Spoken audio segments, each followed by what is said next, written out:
तो नमस्कार, सत श्री अकाल और जय श्री राम नवोदय के बच्चों मेरे। तो आपने 11th जैसा भी किया, जैसा कि हमने प्रॉमिस किया था, हम आपको हर एक सब्जेक्ट पढ़ाने वाले हैं, बहुत ही अच्छे से पढ़ाने वाले हैं और आपके बोर्ड में 80% की जिम्मेदारी हमारी होगी। अगर आपने हमारी कही बात मानी, हमें फॉलो किया, मतलब कि हमारे कंटेंट को फॉलो किया, तो आपका 80% मिनिमम लाने से तो कोई रोक नहीं सकता।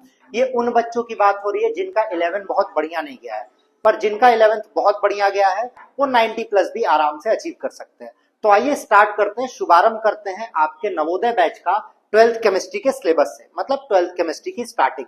ये पूरा डिटेल सिलेबस है for both CBSE and ISC. तो आप इस सिलेबस को पूरी तरीके से फॉलो करिएगा, आपको कोई भी कष्ट नहीं होगा, ये हमारी गारंटी है। तो बच्चों सबसे पहले बात करते हैं मार्क्स की, क्योंकि कई सारे बच्चों को यही नहीं पता है। तो आप अपने बुक्स में ये मार्किंग स्कीम लिख सकते हैं।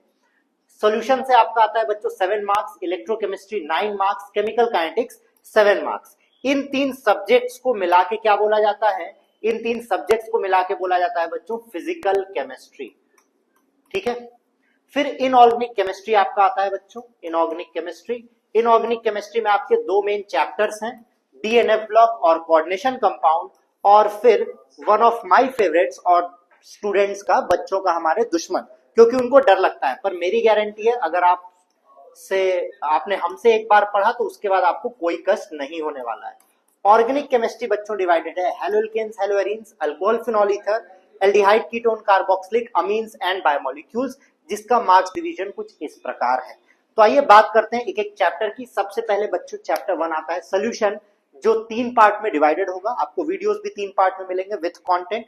पहले पार्ट में आपका होगा सॉल्यूशन का पार्ट 1, जिसमें हम इंट्रोडक्शन पढ़ेंगे, कैलकुलेशन के बारे में, कंसंट्रेशन के बारे में। दूसरे पार्ट में हम पढ़ने वाले हैं different laws, liquid in liquid solution, liquid in gas solution.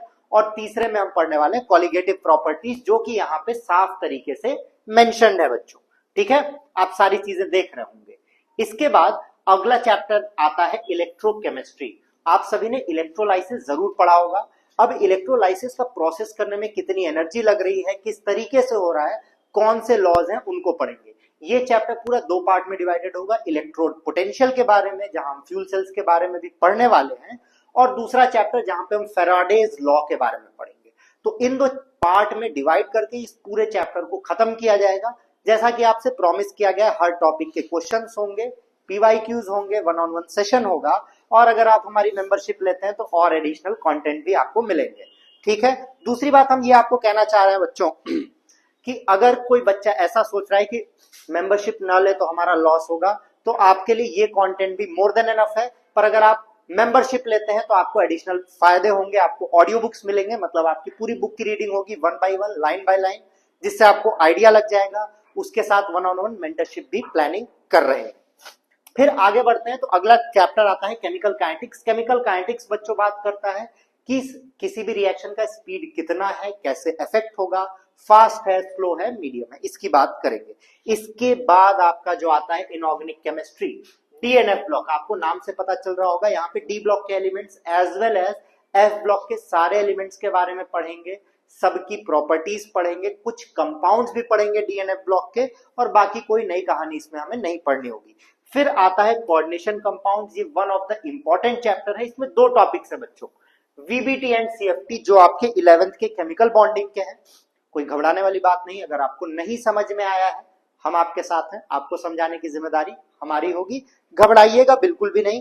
और कोऑर्डिनेशन कंपाउंड में हम कुछ कंपाउंड्स के बारे में भी पढ़ने वाले हैं, जैसे कि क्या होगा बच्चों, वहां हीमोग्लोबिन जैसे कंपाउंड्स के बारे में, क्लोरोफिल जैसे कंपाउंड्स के बारे में पढ़ेंगे। ठीक है। अब आता है हेलोएल्केन्स एंड हेलोएरीन्स। यहाँ पे हम हेलोजन से रिलेटेड स्ट्रेट चेन के compounds as well as benzene ring के सारे कंपाउंड्स के बारे में पढ़ेंगे।